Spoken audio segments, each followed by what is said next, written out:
आहेत.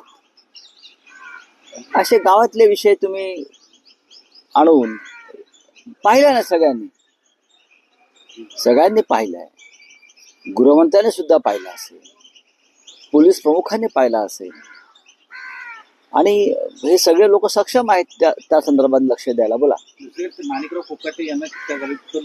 ठीक आहे, दुसरा काय विषय आहे का? बोले. ओवैसी का बयान आया कि स्वतंत्र वीर सावरकर और गोलवलकर ने संभाजी महाराज के बारे में कठोर शब्द इस्तेमाल किए थे. उसके बाद प्रधानमंत्री ने छावा फिल्म देख के तारीफ की फिल्म अच्छी है, जबकि गोलवलकर जी को वो अपना गुरु मानते हैं.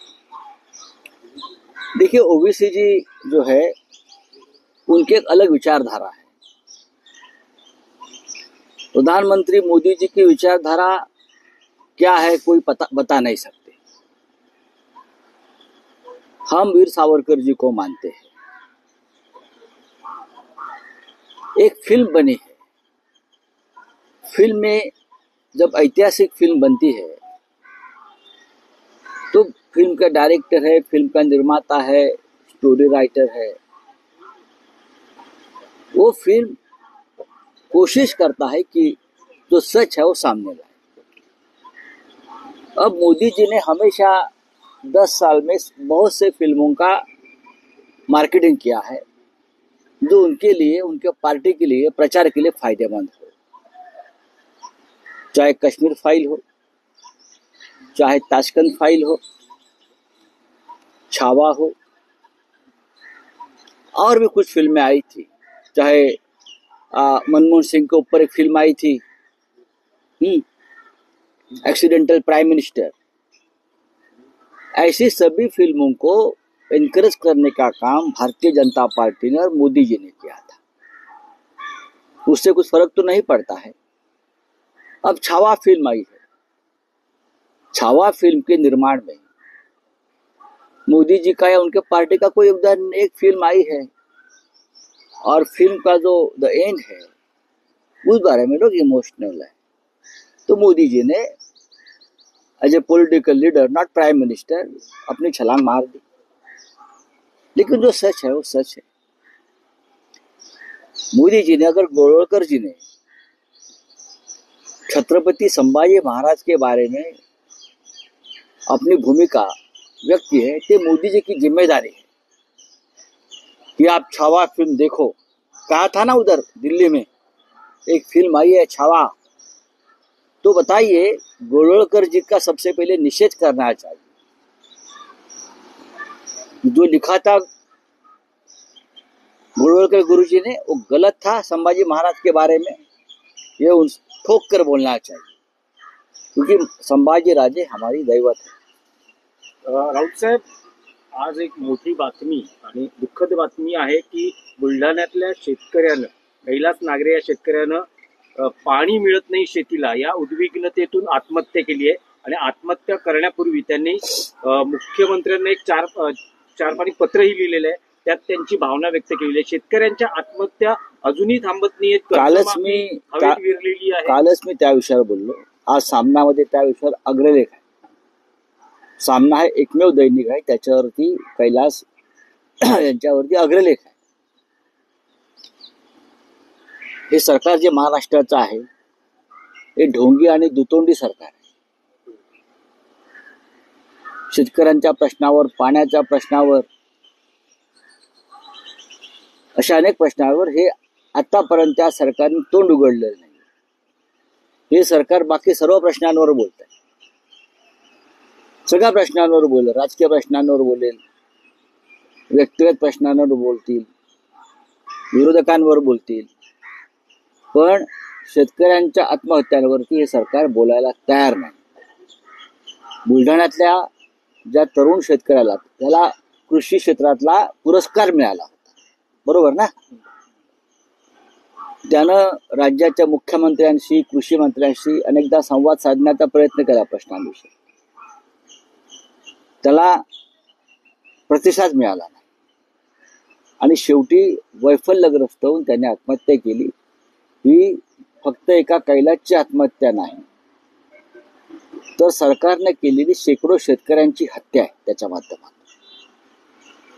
कैलासच्या आत्महत्येचं पातक या सरकारवर आहे आणि या सदोष मनुष्यवधाचा गुन्हा कोणावर दाखल करावा, कैलास यांच्या, त्याचा खुलासा राज्याच्या मुख्यमंत्र्यांनी करणं गरजेचं आहे. आपल्या राज्यामध्ये शेतकरी आत्महत्या करतात आणि मुख्यमंत्र्यांना पत्र लिहून आत्महत्या करतायत. आणि असामान्य शेतकरी आहे, त्याने शेतीमध्ये अनेक बदल घडवायचा प्रयत्न केला, जलसिंचनाचे प्रयोग केले, शेतकऱ्यांच्या आंदोलनात तो सहभागी झाला आणि शेवटी सरकार काहीच करत नाही. हे सरकार निकम्म आहे फडणवीस, शिंदे आणि अजित पवारांचे, म्हणून त्यांनी आत्महत्या केली. याची लाज वाटत नाही का या सरकारला? हा, हे सरकार खोक्या बोक्या ठोक्याच्या मागे लागल्या, बरोबर आहे हो सीएमच्या भाषेमध्ये, पण सरकार शेतकऱ्यांचे प्रश्न कधी सोडवणार?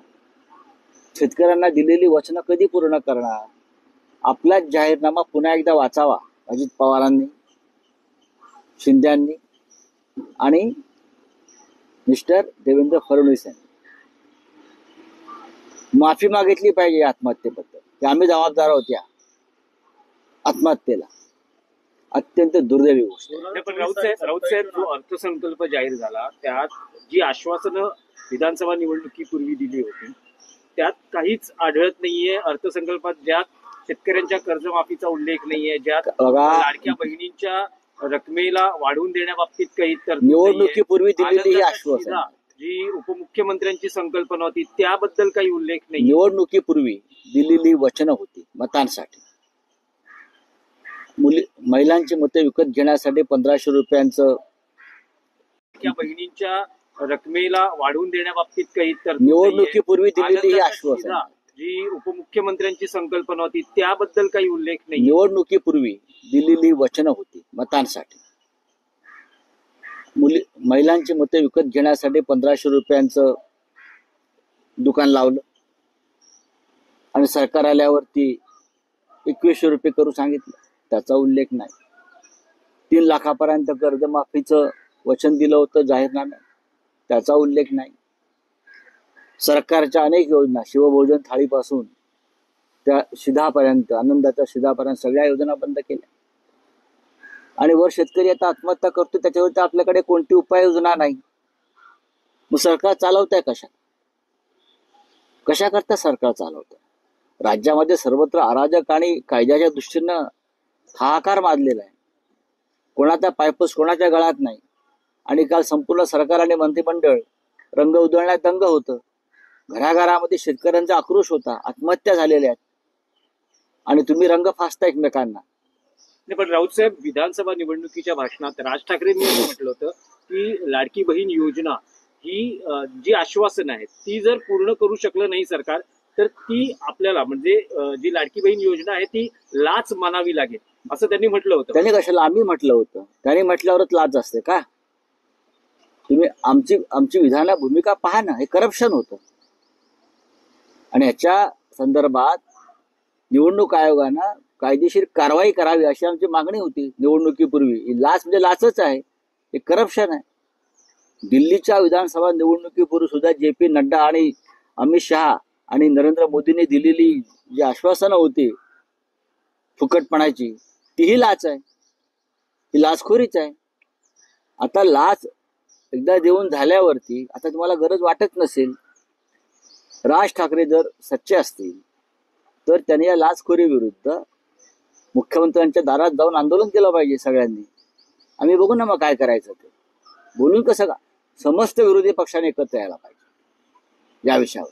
राज ठाकरेंनाही तुम्ही आवाहन करता? सगळ्यांना आवाहन केलं पाहिजे. बघा, राज ठाकरे हे भारतीय जनता पक्षाबरोबर आहे, त्याच्यावर ते काय करतील मला माहित नाही. या क्षणी ते भारतीय जनता पक्षाचे समर्थक आहेत आणि आम्ही नरेंद्र मोदी आणि त्यांच्या पक्ष, जो महाराष्ट्रद्रोही पक्ष आम्ही मानतो भाजपा, आम्ही त्यांच्या बाजूने नसल्यामुळे आम्ही आमची भूमिका घेऊ. पण त्यांनी एक मत मांडलं होतं, ही लाच आहे. तुम्ही मग त्या लाचखोरी विरुद्ध उभं राहिलं पाहिजे. देवेंद्र फडणवीस, एकनाथ शिंदे, अजित पवार यांना जाब विचारायला पाहिजे. तुषार गांधी का बयान आया कि RSS और बीजेपी देश में कैंसर फैला रहे हैं. उसके बाद तुषार गांधी की मतलब कहा गया कि तुषार गांधी का अरेस्ट हो RSS और बीजेपी की तरफ से. आप किस तरह से देखते हैं? क्यों अरेस्ट होना चाहिए? जहर फैला रहे हैं ना ये लोग, नहीं फैला रहे क्या? तुषार गांधी को क्यों अरेस्ट करना चाहिए। भारतीय जनता पार्टी और उनकी जो सिस्टर कंसर्न्स है वो हमारे देश में, हमारे समाज में जिस तरह का जहर फैला रहे हैं, देश तोड़ने की कोशिश हो रही है, उसके लिए जिम्मेदार कौन है। ये देश कभी ऐसा नहीं था, कभी नहीं था। आपने देखा होगा तो तुषार गांधी जो महात्मा गांधी के पड़पोते हैं, तो गांधी जूनियर गांधी ने एक बात कही है तुषार जी ने, तो उसमें अरेस्ट क्यों है। क्या इस देश में इमरजेंसी लगी है क्या। एक आदमी रखता है जो एक पढ़ा लिखा आदमी है, एक विचारधारा मानने वाला आदमी है, वो अपनी बात रखता है तो उनको अरेस्ट कर लो। राऊत साहेब, नाना पटोलेंनी एकनाथ शिंदे आणि अजित पवारांना ऑफर दिली आहे, तुम्ही आमच्या बरोबर या 2.5 वर्षासाठी मुख्यमंत्री पद देऊ. आता ह्याच्यावरती मी काय बोलू शकतो।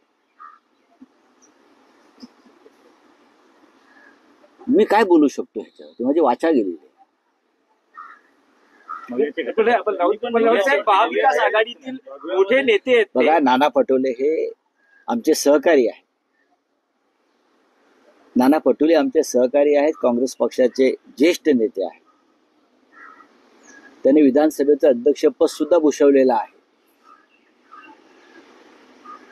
राजकारणामध्ये काही अशक्य नसतं, एवढंच मी सांगू शकतो।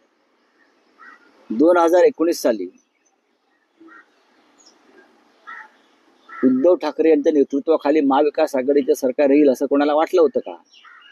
आणि त्यानंतर परत 2.5 वर्षांनी एक असं अर्धमुर्ध घटनाबाह्य सरकार सत्तेवरती येईल असं तरी कोणाला वाटलं होतं का। आणि त्यानंतर 2024 साली इतकं मोठं बहुमत फडणवीसांना मिळेल हे कोणी स्वप्नात तरी पाहिलं होतं का।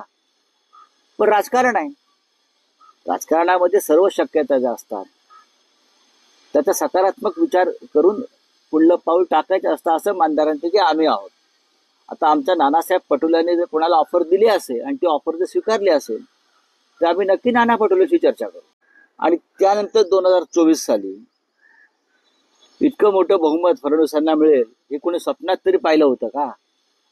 पण राजकारण आहे, राजकारणामध्ये सर्व शक्यता ज्या असतात त्याचा सकारात्मक विचार करून पुढलं पाऊल टाकायचं असतं असं मानदारांपैकी आम्ही आहोत। आता आमच्या नानासाहेब पटोलेंनी जर कोणाला ऑफर दिली असेल आणि ती ऑफर जर स्वीकारली असेल तर आम्ही नक्की नाना पटोलेशी चर्चा करू। नाही, पण राऊत साहेब, तुम्ही म्हणता की राजकारणात सगळं काही शक्य असतं। ज्या प्रकारचं राजकारण या महाराष्ट्रात सुरू आहे सध्या आणि ज्या घडामोडी आम्ही पडद्यामागे घडताना पाहतो आहोत, जे रुसवे फुगवे आदळापट उघडपणे दिसते, नाना पटोलेंनी लवकर भांड वाजवलं, त्यांनी थोडं थांबायला पाहिजे होतं। नाही, पण राऊत साहेब, तुम्ही म्हणजे शिवसेना युबीटी एकनाथ शिंदेंना सोबत घेऊन काही होऊ शकतं, म्हणजे राजकारणात काही होऊ शकतं असं नाही, तुम्ही तुमचा म्हणता? प्रश्न चुकीचा आहे। उद्धव ठाकरे एकनाथ शिंदे एकत्र येऊ शकतात? हा प्रश्न चुकीचा आहे तुमचा, हा प्रश्नच चुकीचा आहे। मी एवढंच म्हणेन, राजकारणामध्ये महाराष्ट्राच्या सध्या देशाच्या, मी असं म्हणतो की साधारण वर्षभरानंतर देशातलं राजकारण बदलणार आहे। तुम्ही म्हणाल कसं, मी म्हणे थांबा, तसे म्हणतो थांबा। त्यात एकनाथ शिंदे असं म्हणतायत की विरोधकांनी विकासाच्या रंगात सहभागी व्हावं, भगवा रंग हा कुणाचा द्वेष करत नाही, सगळ्यांना सोबत घेऊन चालतो। त्यांचा भगव्या रंगाशी संबंध नाही। एकनाथ शिंदे यांचा भगव्या रंगाशी काडी मात्र संबंध नाही। भारतीय जनता पक्षाच्या ताटाखालचे मांजरं झालेले जे लोक आहेत बरं का, त्यांच्या हातात भगवा नाही, ते भाजपचे झेंडे आहेत सगळे। हे सगळे अजित पवारांच्या हातात भाजपचा झेंडा आहे, एकनाथ शिंदेच्या हातामध्ये भाजपचा झेंडा आहे। त्यांनी भगव्या झेंड्याची उगाच चिंता करू नये। हा छत्रपती शिवरायांचा, हिंदू हृदय सम्राट बाळासाहेब ठाकरेंचा जो भगवा झेंडा आहे तो माननीय उद्धव ठाकरे यांच्या नेतृत्वाखालच्या शिवसेनेकडे आहे, एवढंच मी सांगतो। काही वर्षापूर्वी एकनाथ शिंदे देखील काँग्रेसकडे जाणार होत्याची देखील चर्चा होती, काही आमदार नक्कीच चालले होते। पृथ्वीराज चव्हाणांना एकदा मुलाखत घ्या तुम्ही। आता अहमद पटेल नाही आहेत, अहमद पटेल आता नाही आहेत, त्याच्यामुळे मला फार त्याच्यामध्ये चर्चा करायचं नाही, का व्यक्ती साक्षीला उपस्थित नाहीये साक्ष द्यायला। आता अहमद पटेल आणि कोणाशी काय चर्चा पहाटे झाल्या होत्या दिल्लीत, हे सगळ्यात जास्त मला माहिती आहे. राऊतसाहेब, महाविकास आघाडीतले तुमचे सहकारी जयंत पाटील यांचं नेमकं चाललंय का? त्यांचं उत्तम चाललेलं आहे. जयंतराव पाटलांचं उत्तम चाललेलं आहे. ते म्हणतात माझं काही खरं नाही.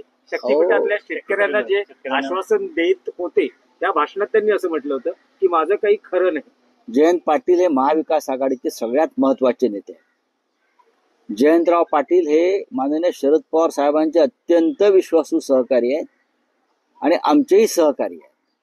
जयंत पाटला संदर्भात आमच्या कोणताही अफवा पसरवू नका, कायद्यानं कारवाई करू. त्याचबरोबर सध्या सुधीर मुनगंटीवार हे उद्विग्न असले दिसत आहेत. विरोधी पक्षाची चोख भूमिका बजावतात. कोण? जेवढी विरोधी मंडळात तेवढी भाषण सुधीर मुनगंटीवार, नाना पटोले साहेब जे म्हणतात आमचे, बरं का, जी का ऑफर दिली आहे त्या ऑफर मध्ये सुधीर भाऊ आहेत का चेक करायला. विरोधी पक्ष नेते पदाची ऑफर आहे का त्यांना?